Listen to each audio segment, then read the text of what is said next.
Welcome to our Wednesday night live Q&A. Let me get the chat on. Sorry, I had to change the time. I totally forgot I have a class tonight at 7. So this was originally set for 7, and then I had to change it to 5:30. So if this is your first time on, just put your name down and what state or country you're from so I can enter you into the drawing. And I'm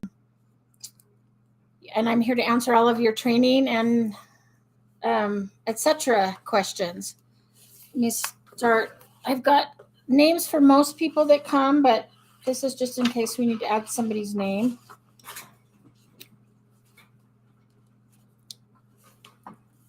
And hopefully everybody got the message that I had to change the time. Let's see, what's today? Oh, 15th. Okay. All right, so we'll see if anybody shows up. Let me think of, oh, I know, we can talk about enrichment. So one of my favorite subjects. When we talk about enrichment, a lot of times what we're doing is giving the dog something fun to do that they would do like in their natural habitat before man domesticated them. So an example would be like a snuffle mat.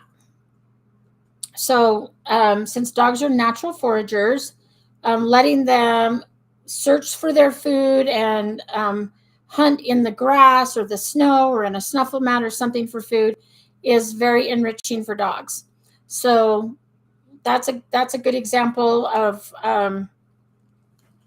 enrichment.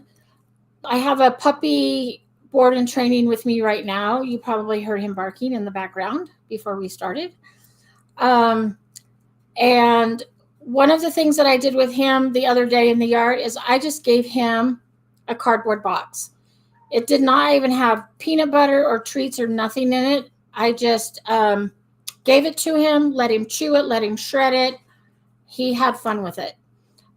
It kept him entertained for a good hour, and it was very enriching. And the reason I did that is because this particular dog likes to jump up and grab a hold of clothes or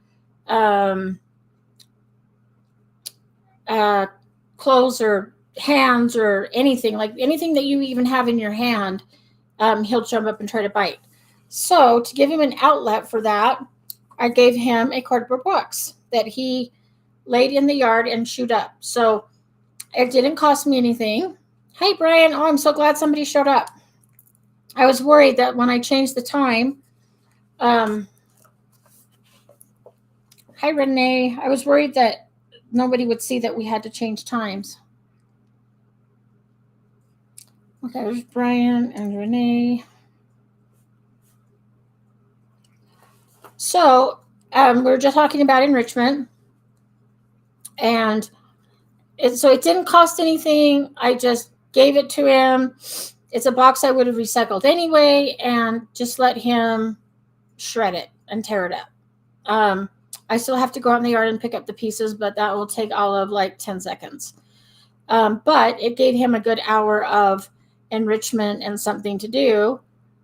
And now, luckily, he's calm enough that he's laying in his crate and being quiet. So it's so weird that this time of night, even though it's 5:30 and it's still light out, when I do virtual consults during the day, it's bright and I don't have a lighting problem. But when we get into evening, even though it's still light out, I still have light issues. I'm not quite sure how to fix them. I've tried a bunch of different things and just can't get it to work. But so do you two have any questions on training while we're waiting for other people to get on? Hopefully this isn't too early. No, I've done it at 5 o'clock before. 5, and this is 5:30, so we should be getting people to get on.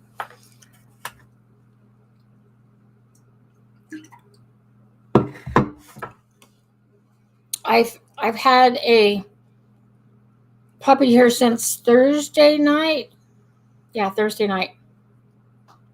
And as much as I love puppies, I'm always really happy to see them go home. And I'm always really glad that I adopt adult dogs. Although I haven't always. Willy Wonka was not an adult. He was about 8 months when I started to foster him, so he's probably about a year and a half now. Um, Maybe even close to 2 years. Or yeah, maybe close to 2 years. God, time flies. It seems like I just got him.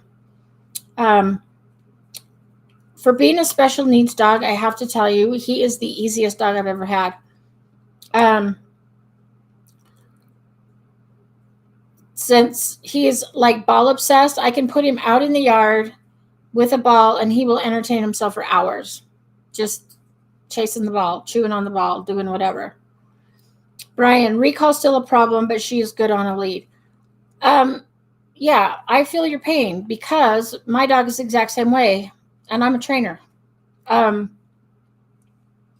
Jade is the only one that's in.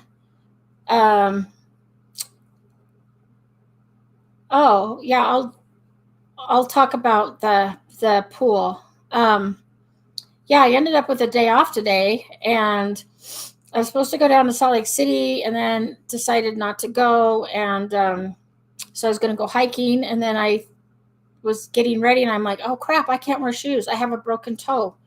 I cannot get shoes on. It hurts so bad. So I'm like, well, we'll just play in the yard. So yeah, I filled water up with that.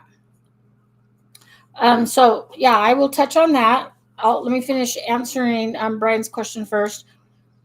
So right before this, I had to run to town really quick. So I took Jade with me. And most of the time, like, she'll run from the door to the car. This time she went around the corner of the house and wanted to sniff something. And I was, I had a time crunch. I had to be there and back in 30 minutes. So I actually had to go get her, put a leash on her. And so now for a little while, she'll be back on leash unless I'm not in a hurry. Just to get her to go from house to car to house. Because, she does. She likes to explore and sniff and wander and mark and everything like that. So, which is great. It's good enrichment for her. But when I have to hurry, I need her to come when I say come. So we are still working on that. I had a client call me today that's coming here from Florida and wants to work on off-leash recall with their dog. And I said, okay, I can probably show you in one session what to do, and then it's just going to be up to you to practice a lot in lots of different areas, different surroundings. Always practice on leash. And she says, well, how long does it take? And I said, that totally depends on your dog, on you. And it's different for every dog. Some dogs I've had do really, really well at recall, and I didn't even really work on it with them. And then other dogs, I'm constantly working with them, and it's I'll be there when I feel like it, or I'll be there when I'm done sniffing this bush or something like that. So I am pretty good about not using COME with her if she's off leash, because I just pretty much know she's not going to do it. Now, in the backyard where it's all fenced in, where you guys saw the pool, that I will. I can say it, and she will come to me. Because, she'll come and get a treat, and then I'll send her off again. So, in cases like that, then yeah, I will say it. So yeah, it's just one of those things that takes so long. That it's a lot of repetition, a lot of practice. It's always got to be fun. So one thing I will do is call Jade or any of the dogs. Like, I'll call them, reward them, give them a treat, and then send them off to play again, so that they just get in their head. I sometimes hand target, sometimes I just get a treat for coming, and then I get to go play again. So it's never a negative thing for them. So yeah, sorry I don't have any other tips for you, Brian, except to just keep practicing, because it's one of the harder, I think one of the harder ones to get really proficient and really good. Um, so my dogs do also think it's a water bowl and they'll drink out of it, but my dogs just go in on their own. I have had dogs before that didn't want to get in, so I'll get in and stand there and see if I can lure them in with a treat, so they see me in there and they'll come in and get it. I don't think Willie's ever been in the pool because it's just not his thing, and I honestly don't know if he can swim. So hey, Nicole. So at least you three all got the memo that I had to do this earlier. So yeah, I will sometimes get in and see if I can lure them in. Hi, Brian. My pen's running out of ink. This could be bad. Montana. Well, what did I hear about? Are you guys getting flooded, Brian? Was it my my hairdresser was telling me her son and daughter-in-law live in Montana, and I think she said everything's getting flooded, like even where they're filming Yellowstone, and like everything's getting flooded. Pretty sure that's what she said. You can tell me if that's what's going on in your state. But at least you guys are getting flooded. We're in a drought already, and it's only June. So we'll probably run out of water by August. So Renee, I just, like with Jade, it was just from the get-go, she jumped in. A lot of it, I think, Daphne would jump in the water and play in it. And so Jade saw Daphne do it, so then she would do it. So some of my dogs have learned,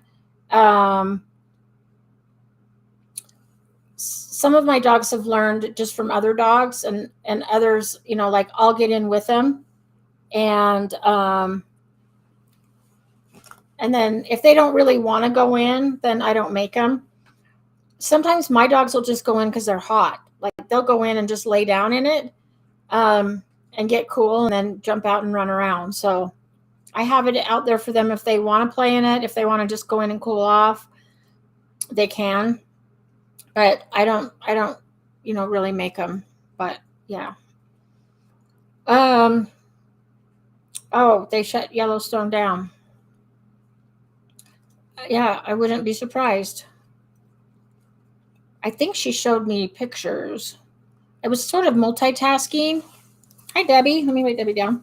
I sort of multitasking. So I was listening and she was showing me pictures, but then I couldn't exactly remember what she was showing me until I just saw Montana. And then I'm like, okay. So let me go back up and answer Brian. My Australian cattle dog likes to herd my little powder Jack Terrier. How do I get her to stop? That is a great question. Part of the issue is that you have an Australian cattle dog. That is a herding dog. And it is in their natural DNA genetic makeup to herd other animals or people.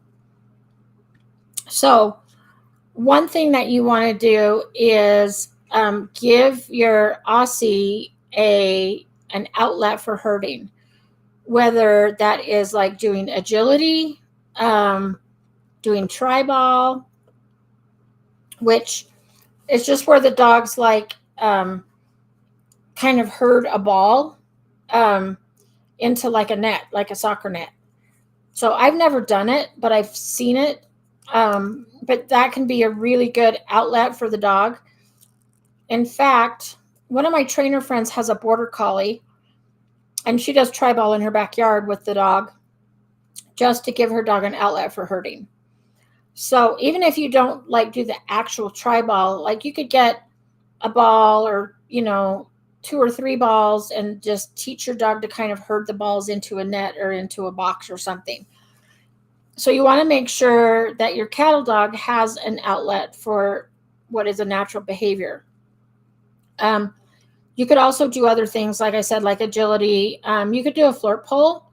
So with a flirt pole, they learn how to get amped up and then like calm down, and then amp up, calm down. So I usually have the dog sit and wait while I lower the end of the flirt pole, and then I'll say go, and then I'll just run it around in a circle. So the dog gets to do species specific behavior such as chasing, grabbing, shaking, tugging, and I let them do all those things, and then I teach them a drop it. And then I take the toy back and they go back into a sit stay, or sit. I do wait, sit, wait. And then when they're calm, I start to lower the toy again. They have to wait till the toy touches the ground, and they have to wait till I say go. And then I go the other way around.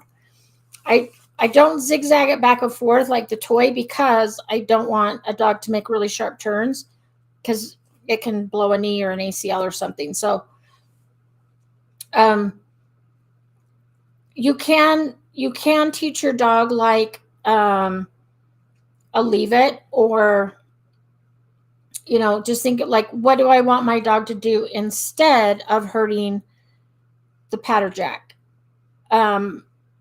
So you can teach your dog like a go to your mat, or go to your station, or place, or come to me, things like that. But you still have to provide a herding outlet for your Aussie. So that is my best advice. An example would be, I have pit bulls. And since pit bulls, are terriers, and they were originally bred, so I have to get this book behind my back. Since they were originally bred to hunt varmin and rodents, my dogs like to dig in the backyard. I mean, they're digging in the ground for like mice and whatever they can find. And so I give them one area where they're allowed to dig.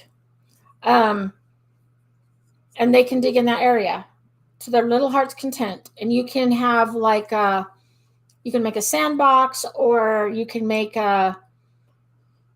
just a fenced off area. With mine, it's just an area where they can dig.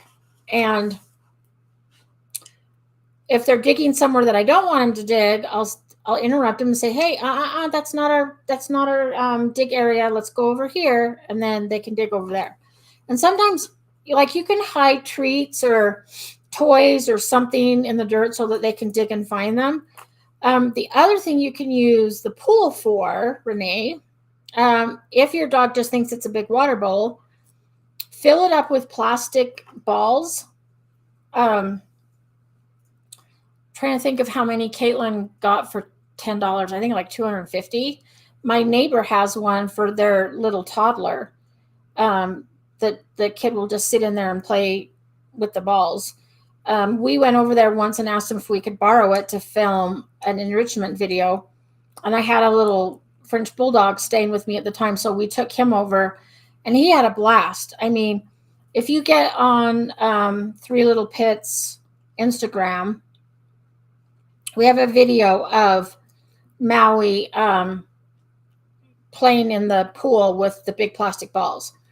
So we toss some treats in there, some toys, and he gets to dig through them and like find them. And it was just fun for him to do.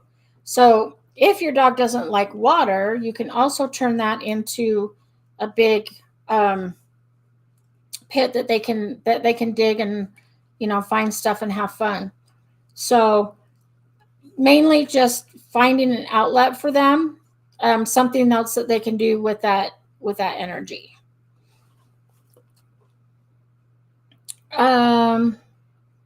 Oh yeah. So Renee, that was the puppy. So that dog was my board and train, and he's only like 3 months old. And so, yeah, he's a barker. So he just likes to bark at the other dogs having fun. but he wouldn't go in. So he was actually barking at Jade because she was in the pool. So anyway, yeah, he's a cutie. Yeah, and so one thing I did again with Anita, I just saw Anita's name come up. Sorry, Anita. One thing that I did with Jade to teach her to fetch is I took her to the lake and threw tennis balls in the water, knowing that she would run in and get the tennis balls and come back out. Then I would throw it again. So I taught her how to get in the water that way and swim, and also play fetch in the water, and it tires her out. So that's how. So I had a German Shepherd that would not go in the water. So I got a tennis ball and threw it in, and he had such high prey drive and play drive for a ball or any kind of toy that he finally went into the water to get the ball, and then he realized how fun it was. So we eventually were able to we'd throw our flip-flops in, frisbees, anything, and he'd go get it, swim out, and then swim back. Yeah, I think if I was in the pool, I still don't think Willy Wonka would come in, but I don't think he could get in. I don't think he can get himself up over the top of the swimming pool. I don't know. I could try it. I don't know if he'd freak out and not like it or if he'd like it. Okay, so now I will write Anita's name down. Anita, it's hot here. I can't even imagine what it's like in Florida.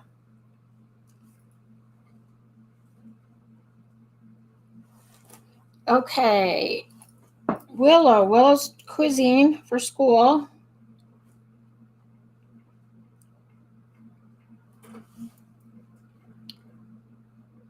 Vivian, my Aussie Doodle eats everything off the ground during our potty walks. And walks. It can get dangerous. How can I train him to stop? Oh wow, batteries, baby pacifiers, masks, rocks, bags. That's a great question. One thing you could do is we often will condition a dog to a muzzle just for this purpose. So it can just be a basket muzzle. So the dog can still open his mouth, pant. Depending on which kind of muzzle you use, you can still use spray cheese and Bluetooth disconnected. Give the dog some treats and stuff while they have the muzzle on, but then they can't pick stuff up. So in the meantime, I would teach your dog a really, really good leave it. The other thing you can do is if your dog loves to pick stuff up off the ground to eat, teach him to carry a ball in his mouth on your walks. When you're out on potty breaks, I would keep him on a leash just so that you can walk around and steer him clear of rocks and stuff he's not supposed to have. So you would teach a leave it, and then while you're proofing that and getting it really, really good, I would maybe condition him to a muzzle so that you can take him out to potty and on walks and he can't pick stuff up. So he can still drink water and, take treats and stuff like that. And then you can be working on the leave it. So if he sees something and you tell him leave it, keep him on a leash so that if you have to help him make the right choice by not yanking him, but, gently like, okay, come on, we're going this way. And then rewarding him for leaving it with spray cheese is the easiest to use through a muzzle. Then you can start to teach that leave it. And it's like, okay, if you leave that, I'm going to give you something better, either peanut butter or spray cheese or something like that. I actually have used baby food sometimes in a little, the ones that they just squeeze. So they just squeeze it into their mouth. I've used those before too. So you can use all of that through a muzzle. Vivian, if you want to email me, I'm going to put my email down here. Oh, wait, that's wrong.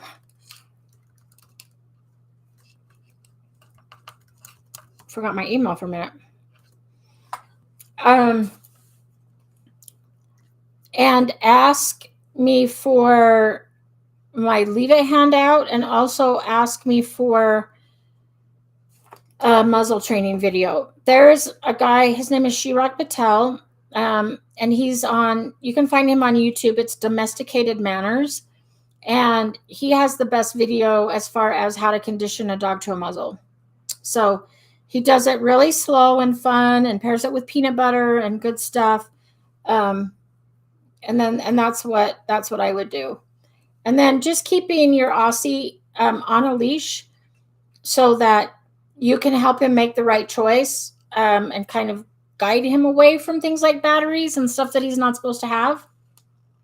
So that's what I would do. Where they're actually training more and more puppies to wear muzzles, and dogs that like to pick up rocks and, you know, things that they're not supposed to have.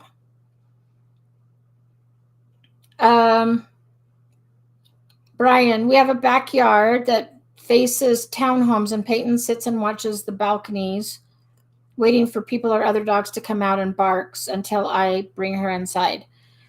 Yeah, I mean, you could go out and teach her, you know, you could do like the engage disengage game, where you go out with Peyton and have her like just notice them, click and treat, and do that. Sometimes, you know, dogs will bark to alert, so you can go in and say, like, okay, that's enough. I know there's people there. Enough. Come inside. And then give Peyton something to do inside until the people are gone, and then let her back out again.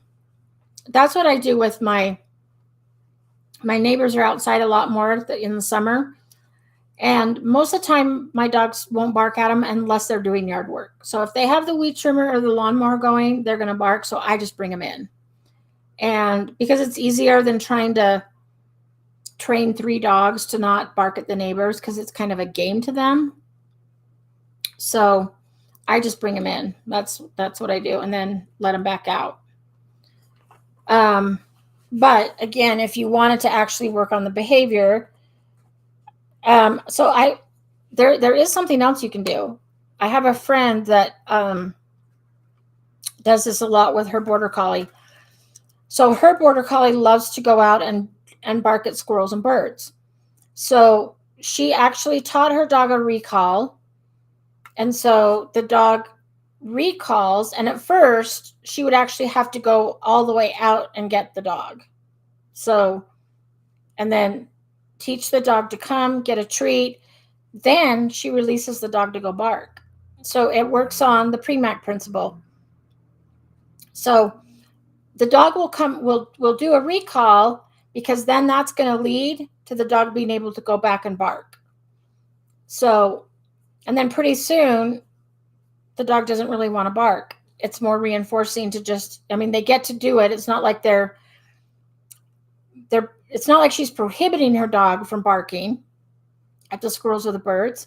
The dog still gets to do it, but recalls, gets a treat, and then gets to go out and bark again, and then recalls, and then waits a little bit longer, and then lets the dog go back out again. So you could always recall your dog, recall Peyton, and then maybe wait until the people or the dogs are gone, and then say, you know, okay, go check it out. And then when Peyton goes back outside, there's nothing out there to bark at.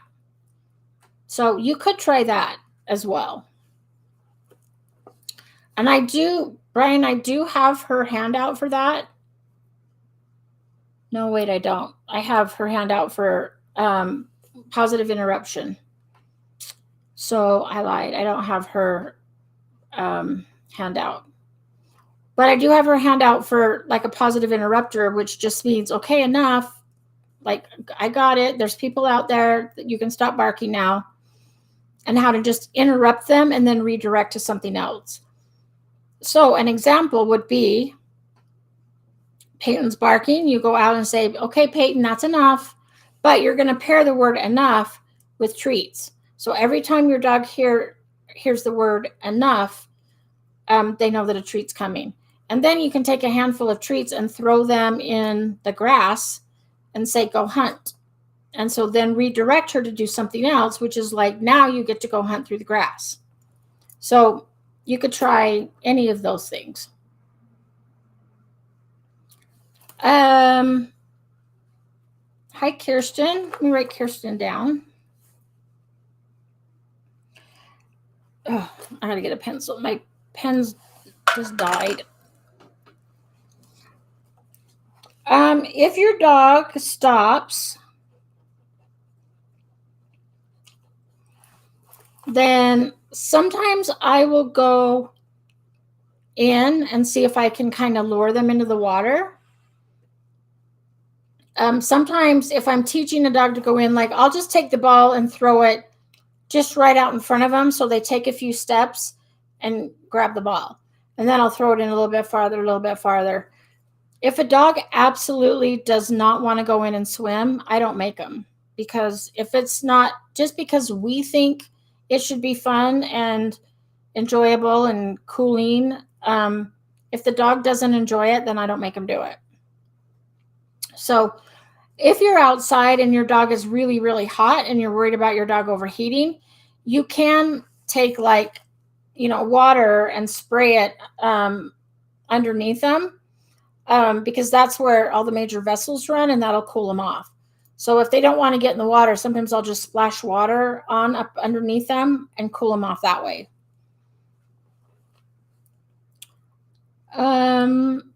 Andrea. Oh, we have another person in Florida. I think it's going to be a hot summer. It's already hot. And since I have a fence jumper, let me find you guys' entries. Since I have a fence jumper, when she wants to go outside, I go out with her and just work out there until my computer overheats. But because I don't want to put her on a cable, but she now, unless I'm out there, has to be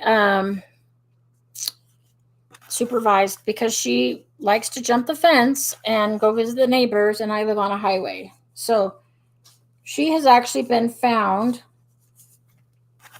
on the highway a couple of times by people that have stopped. And it was like literally when I came in for 2 minutes to use the restroom or get some water, and then she's over the fence. So I no longer trust her. She's pouting right now because the other dogs are outside playing, and I made her come in here with me. I really don't like to put her on a cable either, unless I'm out there and can watch her. Oh, there's yours, Andrea. So, yep, it's all about management. And I don't want her to get hit by a car, because I would be devastated. So, but yeah, the point of me telling you that is I've been outside a lot, and sometimes it's so hot. Today, I almost got in the pool with the dogs. I thought I could just lay in the pool and just stay cool, and they can go run around in the grass, but I didn't.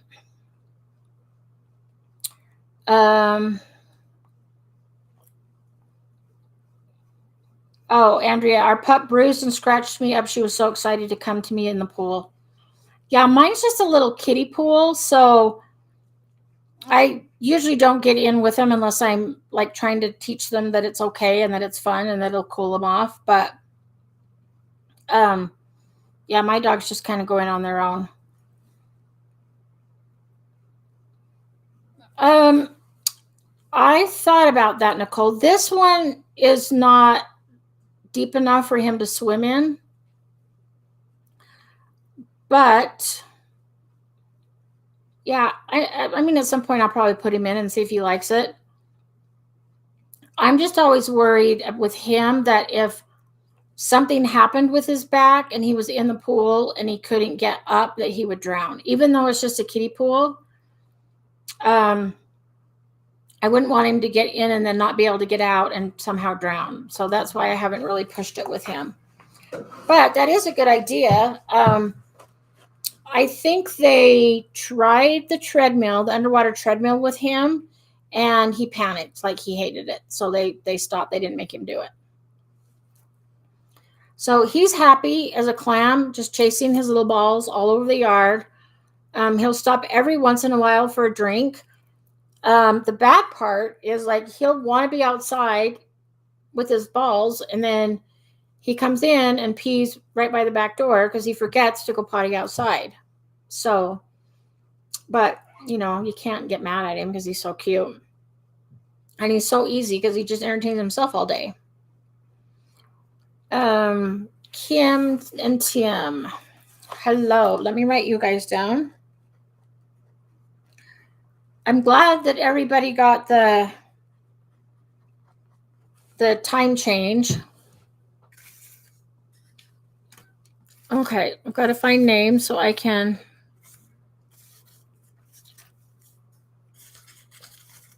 put you in for the drawing.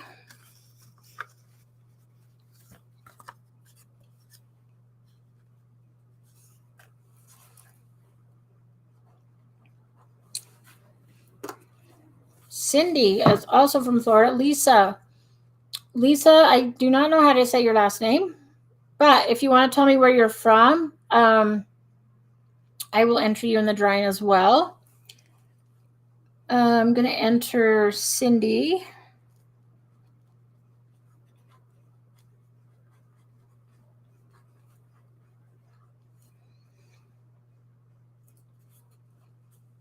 Okay. A lot of people from Florida.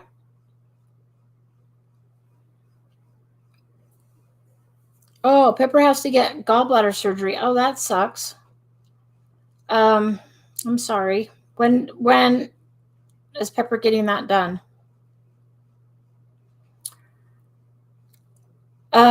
Debbie, she won't willingly get in the bath either. Yeah, my dogs won't either. But if I pick them up and put them in the bathtub, they will stand there while I give them a bath. They're fine with that. Oh, Nicole, I got to get one of those. A sprinkler that launches balls. Oh my gosh, that would make Willie's day. So I did buy this little thing, which surprisingly, my dogs will get in the swimming pool. But I got this little, it's like a little rubber pool, and you hook the hose to it, and so then it shoots up like a water, like, I don't know what they call them. That just shoots water up in the air, and so the dogs can like run through the sprinklers. But they're not interested in that. They wait until I turn it off, and then they'll go lay in it, in the water that just is there, but they won't like run through the sprinklers or play in the pool or play in that, but then they'll just go in the regular pool. So go figure. I will have to look that up though. A sprinkler that launches balls. My dogs would love that. Volusia County. Where's that? And it just says Facebook user. So if you want to tell me your name, I'll enter you into the drawing. You have a 4-month-old Aussie pup who is in the midst of teething. Too hot to walk. Yeah. So you know what I did with Willie? Willie went through this teething phase. I'm just writing Lisa's name down.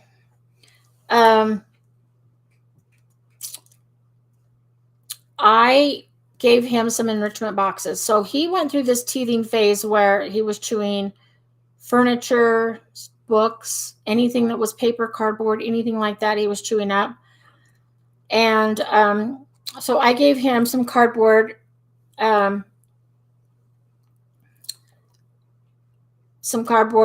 boxes. So you can like spread peanut butter in them. You can throw stuff inside like kibble, treats, fruit, not grapes, but I'll usually do like broccoli, carrots, or something like that. And then close it up, and then you can stick some holes in it, punch it with a knife or a fork, and then let the dog tear it up.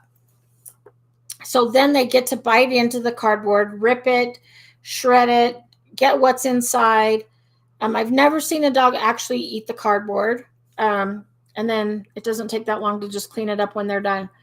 But I started doing that two times a week for Willie, and now he's like totally stopped chewing on stuff that he's not supposed to. The other thing I did was I'm looking to see if it's over there. I got him the toys that they're kind of like Nylabones, but they're made of wood, but they don't splinter or anything like that. So it's like a long-lasting chew toy. And I got that for them. And then he'll chew on that as well and not chew on stuff he's not supposed to. So yeah, get your cardboard box. Like the last time my cleaning lady was here, she said, "Do you want me to recycle all these boxes?" I'm like, "No, I use them for enrichment." So yeah, I throw stuff in them. I went with my friend to volunteer at a wildlife rescue that she volunteers at, and we got to make enrichment boxes for all the animals. So raccoons, foxes, skunks, and we would put stuff in the boxes like fruit or whatever is native to their diet, and then close up the boxes and give them. And so then they get to figure out, like they get to tear into it, figure out how to get it open, then they eat what's inside, and then they leave the box. But it's just a form of enrichment for them. And then adding the fun stuff inside just makes it all the more better. Okay, let me go back and make sure that I didn't forget anybody. Oh, it's a kid's toy. Oh, heck, I'm going to get it for my dog. If your dogs love it, I'm sure mine will.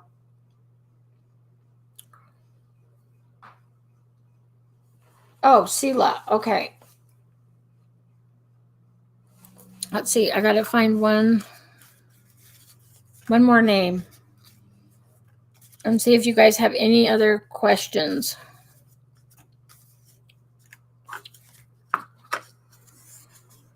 I was actually supposed to go down. I've got some friends, coming here from Florida for a convention that I was supposed to go to today, tomorrow, Friday, and Saturday. And I kind of decided that it's too hot down there and too much traffic. And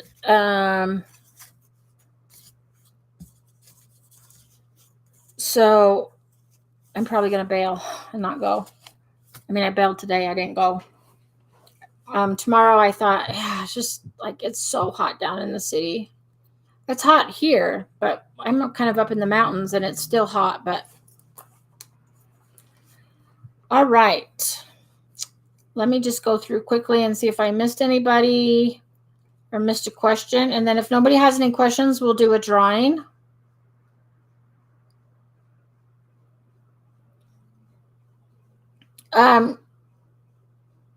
Do you guys have any preference of when you want next week's live? I kind of have to do it right now on Wednesdays just because I have a puppy class on Thursdays for a few more weeks.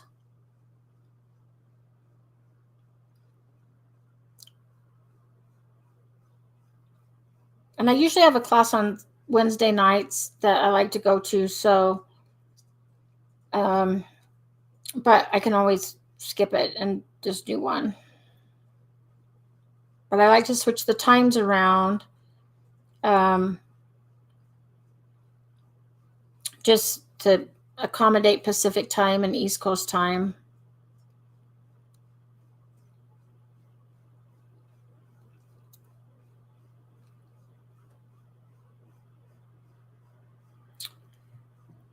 Oh, okay. So for whoever said, I don't have any questions, but would love to be included in the draw, it just comes up on my chat. It just comes up as Facebook user.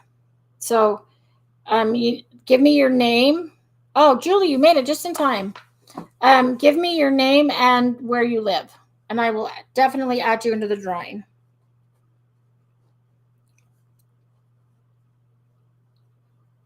Okay, and Candy, where are you from? Florida? Are you the one that's from Florida? No. Tell me where you're from as well. Only because Pupford doesn't ship to Canada. So to win, you have to be in the U.S. Julie Kaplan. Let me add Julie. Oh,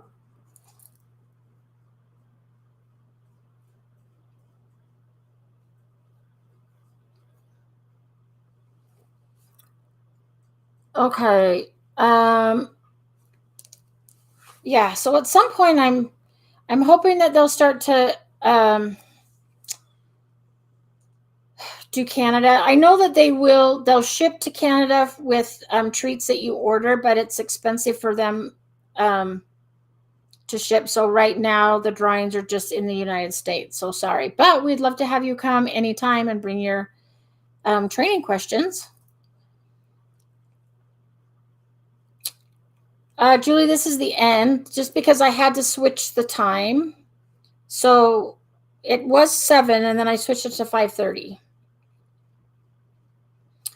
Oh, Vivian, yes, I wrote you down, but I didn't get where you're from.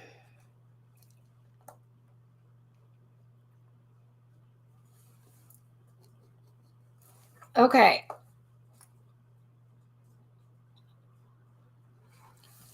Yeah, so Sela, we do this every week. Usually on Wednesdays. Either 5, 5:30, 6, 6:30, 7, 7:30. I try to mix it up just to accommodate everybody. Let me. Also, if you have other questions, I am back on Facebook answering questions on the Pupford. I'm working on another project for them, so I took some time from not answering Facebook questions just because I didn't have time to do all of it. But I'm back on. So if you have questions, I know that Karen is on there, Caitlin. Caitlin and I work together with my dog training business, but she's on there answering questions a lot. So we can always answer your questions on Facebook, and you're always welcome to email me. Sometimes it does take me several days to get back to people with email, but I'll definitely answer your questions. Or if you want any of the handouts that I've talked about tonight, feel free to email me and I'll send you those as well. Oh, let's see, Julie. I got 30-foot leads for the girls, so when I go to the practices with my kids, they can run around. Oh, that's awesome. Yeah, I mean, when I hike now with my dog, just because she doesn't have a perfect recall, I put her on a 20-foot lead. So I have her, she can run around, sniff, explore, go in the water, do whatever she wants to do, and gets plenty of exercise, but I don't have to worry about her chasing wildlife, running up to somebody who's afraid of dogs. I just keep her on a leash. So yeah, I usually use 20. I've had 30, and where I go hike, they get caught too bad, like around trees and in sagebrush, and it's a pain. So I do 20 now. Okay. Let me make sure I have all of my drawing things. I could actually wake Jade up and see if she wants to come and draw. She was doing really good for a while, guys, and then she kind of decided that she wanted to just chew the bowl instead. Okay, so tonight's winner is Kirsten Ketzinger from Arkansas, right? AK is Arkansas? Or is Alaska? What's AK? That's Arkansas, right? Anyway, Kirsten, you won. So congratulations. What you want to do is email hello@pupford.com and let them know what kind of training treats you want. If you guys haven't seen them before, They look like this. This is all I use. These are the best treats ever. This one's freeze-dried chicken. This is the one I use the most, is salmon. And I probably have a bag of rabbit in here. They have rabbit. They have freeze-dried beef that's good, and they have sweet potato. So my dog must be really tired because she just heard the treat bag and did not jump up. So yes, Kirsten, email hello@pupford.com and let them know what kind of treats you want, and they will send those out. And then I will post probably next Monday when the live will be next week. It'll be on a Wednesday more than likely. I just don't know what time yet. I'll have to look at my schedule. So thanks you guys for coming and participating, and everybody stay cool. I know it's hot out there. Have a great week and weekend, and we'll see you next week.